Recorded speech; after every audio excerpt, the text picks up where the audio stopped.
बिहार से स्कॉटलैंड तक इलेक्शंस है वहां पर, और हमारे इंडियन ओरिजिन कैंडिडेट खड़े हैं, ध्रुव कुमार। ध्रुव जी, बहुत बहुत शुक्रिया हमारे साथ जुड़ने के लिए। ये जर्नी कैसा रहा? बिहार से आप पहुंच गए स्कॉटलैंड, और स्कॉटलैंड में स्कॉटलैंड की आजादी मांग रहे हैं। गीता जी, थैंक यू सो मच आज तक मुझे आपके शो में लेने के लिए। ये जर्नी जो है काफी इंस्पिरेशनल रही है। और इसमें मैं कुछ भी नहीं हूँ, जो भी मैं हूँ वो बाबूजी, माई और मेरे भाई प्रभात जो है उनका बहुत बड़ा कंट्रीब्यूशन रहा है मेरे जीवन में। यदि वे नहीं होते तो मैं कुछ भी नहीं होता। लेकिन भारत की एक आज़ादी जो है वो पूरे विश्व के लिए, पूरे एक विश्व के लिए बहुत ही इंस्पिरेशनल रही है, प्रेरणादायक रही है।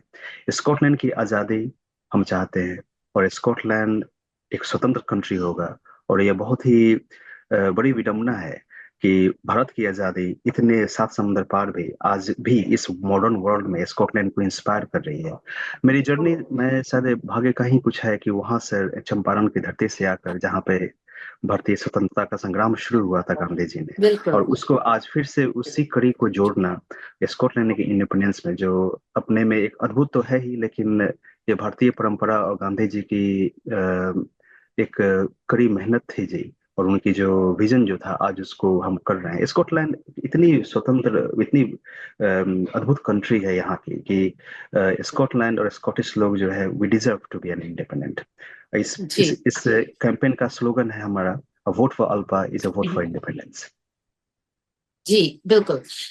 लेकिन आप कुछ कंट्रोवर्सीज में भी पड़ गए। देखिए, ग्लासगो साउथ में है, बड़े बहुत बड़ा भारतीय समुदाय है वहां पर, लेकिन पाकिस्तानी समुदाय भी है, हिंदू मुस्लिम सब साथ है। आपके ऑपोजिशन ने वहां पर कोई पुराने ट्वीट निकाले जहां पर आपने नेहरू और गांधी फैमिली को लेकर कुछ ऐसी चीजें बोली जो शायद पार्लियामेंट्री नहीं थे, और कहीं ना कहीं उसे आपके जो रिश्ते हैं भाजपा से और मोदी जी से, उससे जोड़ दिया है। तो इस कंट्रोवर्सी को कैसे देखते हैं? और आप, क्योंकि आप तो कह रहे हैं कि ये फेक ट्वीट था। जी, वो फेसबुक पे था। वो ट्वीट तो मैं 2014 में मैं यूज भी नहीं करता था वो। और इंडियंस जो है, आप कर सकते हैं कि फेसबुक पे ज्यादा एक्टिव होते हैं, ट्वीट पे कम होते हैं, तो उसमें मैं फेसबुक पे, हाँ, यह कोई सीक्रेट नहीं है, यह कोई छुपी हुई बात नहीं है कि मैं मोदी जी को सपोर्ट करता हूँ। और मैं बहुत गौरवान्वित हूँ इस चीज से कि मोदी जी को सपोर्ट करना, जो विश्व के सबसे बड़े लोकतांत्रिक देश के तीसरी बार प्रधानमंत्री बने हुए हैं, जो बहुत गौरव की बात है। आपने इतने विश्व में कवर किए हैं, और आपको डेफिनेटली गीता जी यह सेंस जरूर आया होगा कि भारत की लास्ट 10 सालों में कितनी बड़ी प्रतिष्ठा आगे बढ़ी है, जिसमें मोदी जी का बहुत बड़ा हाथ है। उस चीज को प्रशंसा करना, यह हमारे लिए गर्व की बात है। ओपोनेंट पार्टी इस ग्लासगो साउथ में मैं बहुत भाग्यशाली हूँ, और सबका सपोर्ट है, सबका, चाहे अपने भारतीय समुदाय हो, पाकिस्तानी भाई बहन हो। हमारी एक पार्टी है जो सीज फायर इन गाजा को प्रमोट कर रही है, और हम लोग जो हैं वो ये बोल रहे हैं कि गाजा में सीज फायर इमीडिएट होना चाहिए। और यूके गवर्नमेंट वेस्टमिनिस्टर जहाँ लंदन में बैठी हैं, we are telling them to stop selling arms to Israel. मैं मॉस्क में, अपने मस्जिद में मैं वहां गया, हमारे पाकिस्तानी भाई लोगों ने बहुत सपोर्ट किया, और उनके वोट्स भी मुझे बहुत मिल रहे हैं। ये तो अपोनेंट की बेचैनी है, जिनको कुछ भी नहीं मिला मेरे अगेंस्ट में। तो वे बस उस मिसकंस्ट्रक्टेड ट्वीट को, फेसबुक को जो हैक था उसको करके, ये सामने मुझे पिच करने का उनका एक बोले कि that's the best thing they could come out against me।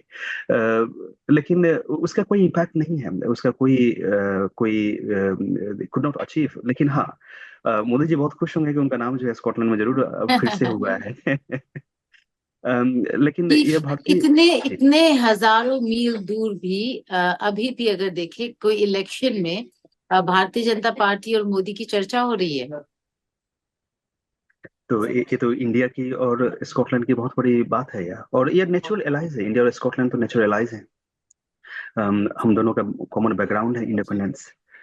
हमारी नेचुरल रिसोर्सेज और पीपल स्ट्रेंथ जो है दोनों कंट्री को बनाती है। जी। अम, और मोदी जी यहाँ पे 2021 में COP26 में आए थे, यहाँ पे उन्होंने देखा हुआ है कि स्कॉटलैंड कितनी बेहतरीन कंट्री है। उनके साथ में मेरी बातचीत भी हुई थी। गंगा नमामि को प्रोजेक्ट को हमने लीड भी यहाँ पे किया हुआ है। So is massive.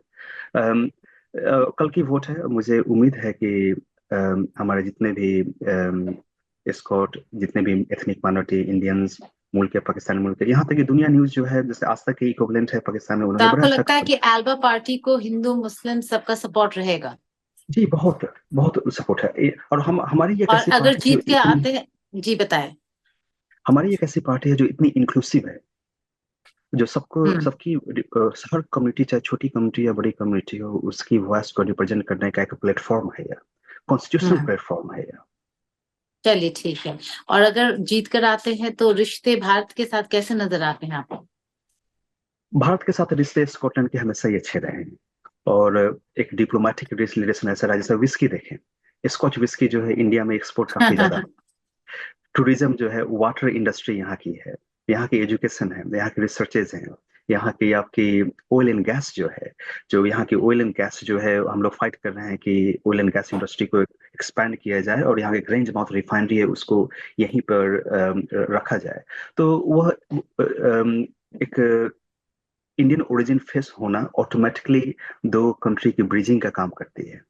जैसे मोदी जी भी कहते हैं ना कि प्रवासी भारत जो है, भारतीय जो है, वो भारत के लिए बहुत बड़ा काम किए। तो हम तो उस फॉर्चुनेट सिचुएशन में है भगवान की कृपा से कि जो भी सिचुएशन पॉलिटिकल है तो ऑटोमेटिकली रास्ता जो है वो बना हुआ है, लेकिन नेचुरल एलाइज है स्कॉटलैंड एंड इंडिया, और रिश्ते बहुत अच्छे होंगे। बस हमें लंदन से अलग स्वतंत्र कंट्री हो जाए, तो दो स्वतंत्र कंट्री जो है हमारे इस स्कॉटलैंड में हर पब्लिक सर्विसेज सेक्टर में, चाहे आईटी सेक्टर हो, एजुकेशन हो, एनएचएस हो, यहाँ के वहाँ पे अपने इंडियंस हैं जो काफी आए हैं, बहुत पॉजिटिवली इकोनॉमी को ग्रो करने में मदद किए हैं, और उनकी मदद हमें और जी, चाहिए। बहुत बहुत शुक्रिया ध्रुव कुमार जी हमारे साथ जुड़ने के लिए। उम्मीद करते हैं कि आप जीत हासिल करें। शुक्रिया। Thank you Geeta ji.